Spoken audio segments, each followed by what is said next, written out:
Hello student, welcome again. और कैसी चल रही पढ़ाई बच्चों?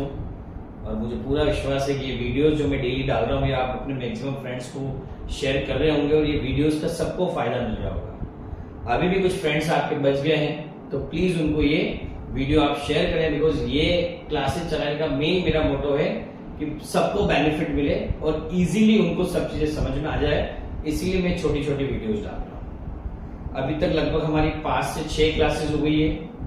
जो भी स्टूडेंट आज पहली क्लास मेरी अटेंड कर रहा हूँ सबसे रिक्वेस्ट है पुरानी आप सभी क्लासेस जरूर आप देख लें। लगभग 1 से 1.5 घंटे में वो सभी क्लासेस पूरी हो जाएगी, बिकॉज मैं छोटी छोटी क्लिप्स डाल रहा हूँ और कुछ पॉइंट जो है वो उससे लिंकअप भी है, इसलिए पुरानी क्लासेस आप जरूर देखिए।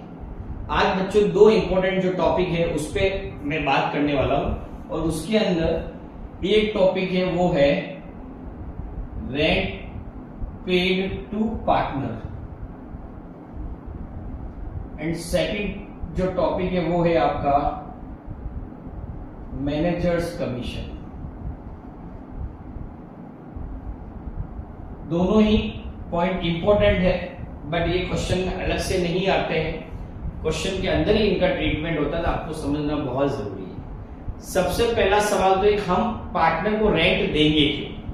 ये सबसे बड़ा सवाल होता है, क्योंकि यहां पर पार्टनर को रेंट देने की तो बात ही नहीं है, बिकॉज हम लोग प्रॉफिट का डिस्ट्रीब्यूशन करते हैं। बट बच्चों एक चीज समझना, जब भी पार्टनर को रेंट देने की बात तो रेंट का सीधा सा मतलब होता है बिल्डिंग से, कि बिल्डिंग है कुछ न कुछ जिसकी वजह से रेंट की बात यहां पर हो रही है। तो अगर कभी क्या होता है, पार्टनर जिस पार्टनर की बिल्डिंग है वो और बाकी के पार्टनर के बीच में म्यूचुअल अंडरस्टैंडिंग हो जाती है कि यार फर्म को एक ऑफिस बनाना है और प्रॉपर वे में उसकी रनिंग करनी है या बिजनेस के लिए बिल्डिंग चाहिए, तो हम आउटसाइडर से ले, इससे बढ़िया तो हमारे पार्टनर की जो जगह है उसका यूज करें और हम बिजनेस को रन करें, और जो रेंट हम बाहर वालों को दे रहे हैं वो रेंट हम किसको देंगे? हमारे पार्टनर को देंगे। तो वहां पर ये चीजें निकल के आती है। तो रेंट आप बाहर वालों को दो, आउटसाइड द बिजनेस दो, या फिर पार्टनर को रेंट दो, दोनों का जो ट्रीटमेंट है वो सेम होने वाला है। और वो ट्रीटमेंट क्या होता है आपका? Charge against the profit. It means firm profit earn करे या फिर लॉस के अंदर हो, हमेशा इसका पेमेंट करना ही करना है। दूसरा बात आती है manager commission.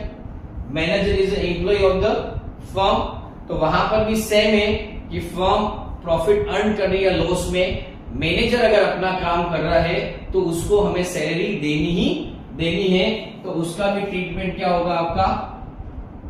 Charge against the profit. तो आपको ये चीज समझनी है, मैनेजर को जो आप पेमेंट कर रहे हैं या फिर पार्टनर को बिल्डिंग का रेंट पे कर रहे हैं, दोनों ही फिक्स्ड एक्सपेंस है, फिक्स्ड चार्ज है, जो फर्म किसी भी कंडीशन में हो, कोई भी सिचुएशन हो, उसका पेमेंट करना ही करना पड़ेगा। ये चीज हमको बच्चों ध्यान में रखनी है। तो ट्रीटमेंट क्या होगा? जब हम लोग रेंट की बात करते हैं तो हम किसके पॉइंट ऑफ व्यू से हम एंट्री बनाने वाले? फर्म के पॉइंट ऑफ व्यू से। तो यहां पर पहली एंट्री जो बनेगी जिसको हम बोलते हैं payment of rent. Payment of rent, और पेमेंट ऑफ रेंट की जो एंट्री बनती है वो एंट्री आपकी बनती है rent account debit to cash oblique bank account. उसके बाद जो सेकंड एंट्री हमारी बनती, कभी कभी क्या होता है रेंट का पेमेंट तुरंत नहीं करते हम, पार्टनर को बाद में देंगे, तो हम लोग उसको मानते हैं क्या चीज? Outstanding rent. आउटस्टैंडिंग रेंट किसके पॉइंट ऑफ व्यू से? फर्म के पॉइंट ऑफ व्यू से। फर्म ने अभी पेमेंट नहीं किया है तो उस केस में हम लोग एंट्री बनाते हैं rent account debit to outstanding rent account. Outstanding rent account. और तीसरी एंट्री जो बनती है वो कौन सी बनती है कि अगर रेंट का पेमेंट है, इसका मतलब फर्म के लिए एक्सपेंस है, और वो अल्टीमेटली कहां ट्रांसफर होता है? Profit and loss account debit to rent account. ये 3 एंट्री जो है वो बनती है year end rent transfer, rent transfer. तो ये 3 एंट्री हमारी बनती है जब पार्टनर ने अपनी बिल्डिंग को रेंट पे दिया है, किसको, फर्म को। या तो पेमेंट कर दिया उसकी एंट्री, या पेमेंट करना है तो उसका आउटस्टैंडिंग मान के एंट्री करेंगे, और तीसरे में क्या हो जाएगा, उस रेंट फाइनली एक्सपेंस है उसको पेमेंट में हम लोग ट्रांसफर कर देंगे।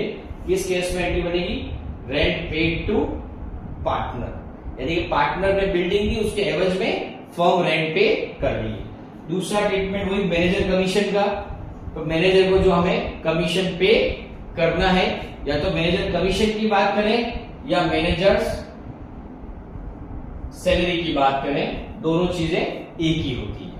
दोनों ही क्या है, आउटसाइड लायबिलिटी होती है फर्म की, जो चार्ज अगेंस्ट द प्रॉफिट होता है, और वहां पे क्या करना होता है, मैनेजर को सैलरी का हमें पेमेंट करना होता है। अगर हम मैनेजर को सैलरी का पेमेंट करेंगे तो सेम सैलरी टू कैश और बैंक आ जाएगी। उसके बाद अगर पे अभी तक नहीं हुई है तो सैलरी टू आउटस्टैंडिंग सैलरी आ जाएगी, और फाइनली वो पेरोल में ट्रांसफर हो जाएगी। तो दोनों में ही एंट्री सेम आएगी, बस रेंट की जगह आपकी सैलरी आ जाएगी और फाइनली पेरोल में ट्रांसफर हो जाएगा। लेकिन वही चीज है, दोनों हमारा चार्ज है, और दोनों क्या होता है, दोनों का हमेशा पेमेंट करना होता है। जब भी कभी रेंट हो, इंटरेस्ट हो, मैनेजर हो, इसका ट्रीटमेंट अगर आता है आपका, तो आपको जब भी हम प्रॉफिट का एप्रोप्रिएशन करें, मतलब प्रॉफिट को डिस्ट्रीब्यूट करें, उससे पहले इन लायबिलिटीज का हम लोग पेमेंट कर देंगे।